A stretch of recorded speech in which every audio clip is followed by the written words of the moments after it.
नमस्कार, फाइटर समाचार में आपका स्वागत है। पेश आज 21 नवंबर सुबह 6 बजे राजस्थान की खास खबरें। राजस्थान में अब पीटीआई भर्ती परीक्षा को लेकर विवाद बढ़ता जा रहा है। स्पेशल ऑपरेशन ग्रुप यानी एसओजी की जांच के बाद अब कर्मचारी चयन आयोग ने पीटीआई भर्ती परीक्षा 2022 के 54 अभ्यर्थियों को नोटिस जारी कर 27 नवंबर तक जवाब मांगा है। बोर्ड अध्यक्ष ने कहा कि 27 नवंबर तक अभ्यर्थियों ने अपने डॉक्यूमेंट्स री-वेरीफाई नहीं करवाए तो उनके खिलाफ सख्त एक्शन लिया जाएगा। दरअसल भर्ती परीक्षाओं में फर्जी डिग्री और सर्टिफिकेट मामले को लेकर एसओजी ने पीटीआई भर्ती परीक्षा के काफी अभ्यर्थियों को संदिग्ध माना था। इसके बाद कर्मचारी चयन आयोग ने बोर्ड स्तर पर अभ्यर्थियों के डॉक्यूमेंट्स की जांच की। इसमें काफी अनियमितताएं सामने आई हैं। इनमें 38 अभ्यर्थी ऐसे हैं जिनके डॉक्यूमेंट्स और संबंधित यूनिवर्सिटी के रिकॉर्ड में अलग पाया गया है, जबकि 16 अभ्यर्थी ऐसे हैं जिनके डिग्री और डिप्लोमा संबंधित यूनिवर्सिटी और कॉलेज के रिकॉर्ड में सही नहीं पाए गए हैं।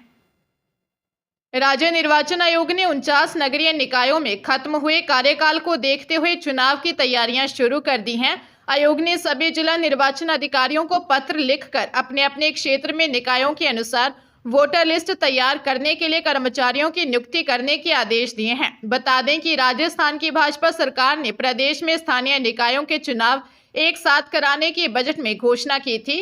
राज्य निर्वाचन आयोग से जारी एक पत्र में इन सभी निकायों से संबंधित जिलों के निर्वाचन अधिकारियों को निर्देश दिए हैं कि 7 दिन के अंदर कर्मचारियों की सूची तैयार करके भिजवाएं।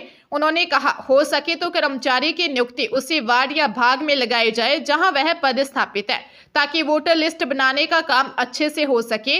राज्य मुख्य निर्वाचन आयुक्त मधुकर गुप्ता ने बताया कि चुनाव के लिए तैयारी होना आवश्यक है, इसलिए ये निर्देश दिए गए हैं। जयपुर के होटल मैरियट में rising Rajasthan global investment summit 2024 के तहत ऊर्जा विभाग की प्री समिट आयोजित की गई।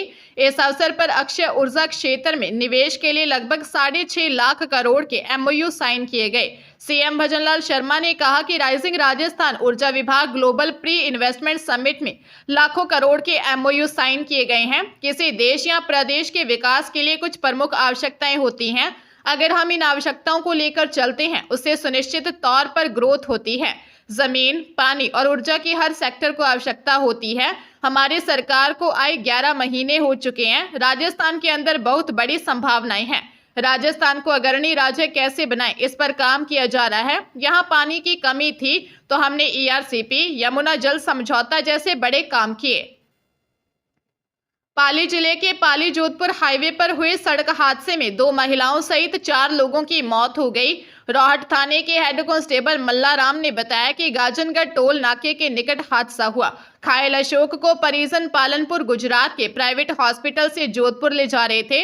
इस दौरान गाजनगढ़ टोल नाके के पास एम्बुलेंस से सड़क पर अचानक आया मवेशी टकरा गया। एम्बुलेंस क्षतिग्रस्त हो गई। आनन फानन में जोधपुर से दूसरी एम्बुलेंस मंगवाई। मरीज को दूसरी एम्बुलेंस में शिफ्ट करने के दौरान खड़ी एम्बुलेंस को तेज गति से आ रहे डंपर ने टक्कर मार दी। हादसे में मरीज के रिश्तेदार बाड़मेर बारासन निवासी 42 वर्षीय मोहनी देवी बिश्नोई, बाड़मेर उंदरी निवासी 45 वर्षीय फगली देवी बिश्नोई और एम्बुलेंस ड्राइवर सुनील बिश्नोई और अशोक के पिता 53 वर्षीय हरिराम बिश्नोई निवासी वडायना जालोर की मौत हो गई। दोनों महिलाएं घायल अशोक की मौसी बुआ बताई जा रही हैं। भारत पाकिस्तान के बीच खराब रिश्तों का असर एक बार खेल पर देखने के लिए मिला है। भारत ने अपने क्रिकेट टीम को पाकिस्तान भेजने के लिए मना कर दिया है। इसके बाद पाकिस्तान की मेजबानी में होने वाला T20 वर्ल्ड कप 2024 बिना भारतीय टीम के खेला जाएगा। ब्लाइंड T20 वर्ल्ड कप 2024 की शुरुआत 23 नवंबर से 3 दिसंबर तक पाकिस्तान की मेजबानी में होने वाली है। डिफेंडिंग चैंपियन भारत इस टूर्नामेंट से हट गया है। भारत के विदेश मंत्रालय ने भारतीय क्रिकेट टीम को पाकिस्तान दौरे की इजाजत देने से इनकार कर दिया है। इसके बाद ये पूरी तरह से साफ हो गया है कि भारतीय क्रिकेट टीम अब ये T20 वर्ल्ड कप नहीं खेलने वाली है। टूर्नामेंट भारतीय टीम के बिना ही आयोजित किया जाएगा। ज्ञात रहे कि इससे पहले बीसीसीआई ने भारतीय टीम को पाकिस्तान में होने वाली चैंपियंस ट्रॉफी के लिए भी भेजने से मना कर दिया था। जयपुर में महिला की संदिग्ध मौत मामले में नया मोड़ आ गया है। शराब पार्टी के बाद झगड़ा होने पर लिव इन पार्टनर ने प्रेमिका की हत्या कर दी थी। गांधीनगर थाना पुलिस ने हत्यारे प्रेमी को अरेस्ट कर लिया है। एसएचओ राजकुमार मीणा ने बताया कि हत्या के मामले में आरोपी 32 वर्षीय मनीष निर्वाण निवासी झलाना डूंगरी को अरेस्ट किया है। वह घर के नीचे ही किराना की दुकान चलाता था। पिछले करीब 4 साल से बसवा दौसा निवासी 30 वर्षीय कविता बैरवा के साथ लिव इन रिलेशनशिप में रह रहा था। कविता अपने पहले पति को छोड़ चुकी थी। उसके 3 बच्चे भी उसके साथ रहते थे। कविता और मनीष दोनों शराब पीते थे। घटना वाले दिन भी दोनों ने शराब पार्टी की। इस दौरान दोनों में कहासुनी हो गई और मनीष ने कविता की हत्या कर दी।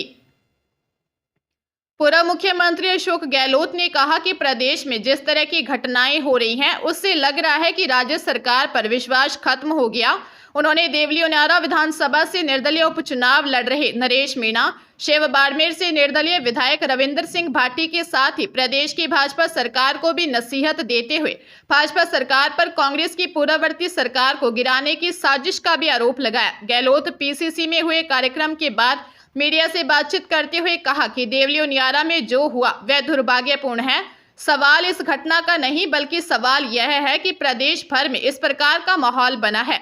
जैसलमेर में इस तरह की एक और घटना हुई है। पुलिस से लोगों को छुड़ाया गया, चाहे जनप्रतिनिधि हो या कोई दूसरा, कोई कानून हाथ में ले, यह ठीक नहीं है। बाड़मेर से चौंकाने वाली खबर सामने आई है। यहां एक शादीशुदा महिला को पहले तो प्रेम जाल में फंसाया, उसके बाद दलाल के जरिए 3 लाख रुपए में बेच दिया। महिला की बाड़मेर में जबरन दूसरी शादी करवाई गई।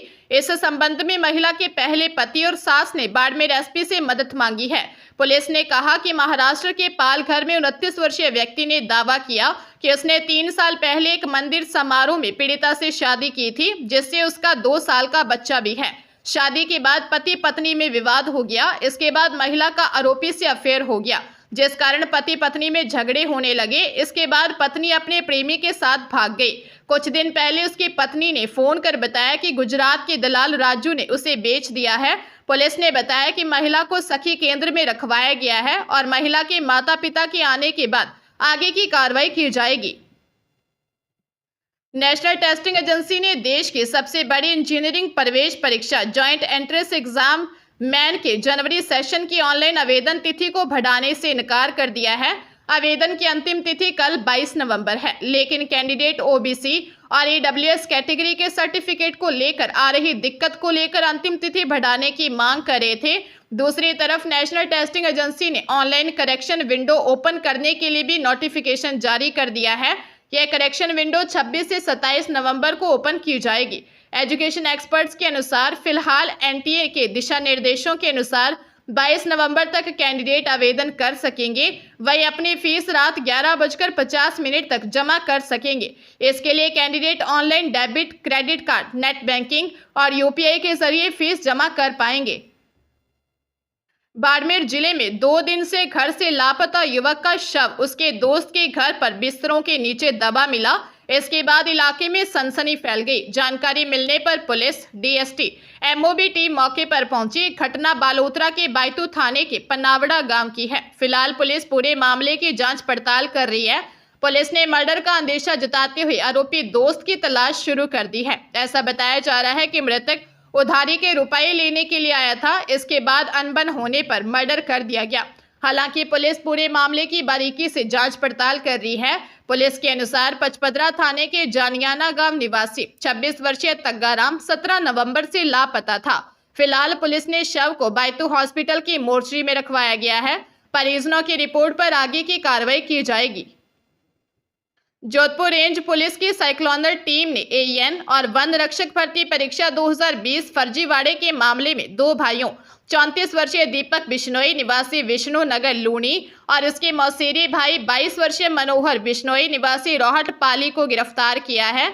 इनमें से एक आरोपी 2 भर्ती परीक्षाएं पास कर चुका है। पहले मेवात गैंग के साथ मिलकर फर्जी डिग्रियां बांटता था। इसके बाद खुद का नेटवर्क बनाकर काम शुरू किया। इससे नाराज होकर मेवात गैंग के ही सदस्य ने पुलिस को इसका नाम बताया। पुलिस से बचने के लिए आरोपी मकान के छज्जे पर सोता था ताकि पुलिस आए तो वह आसानी से खेतों में भागकर फरार हो सके। जानकारी के अनुसार आरोपी दीपक की पत्नी उस पर कार लेने का दबाव बनाती थी, इसलिए पैसों के लिए उसने पेपर लीक किया। दीपक पर 25,000 का इनाम घोषित था। यह फर्जीवाड़े से 8 साल जेल प्रहरी और कुछ महीने पीटीआई के पद पर भी रहा।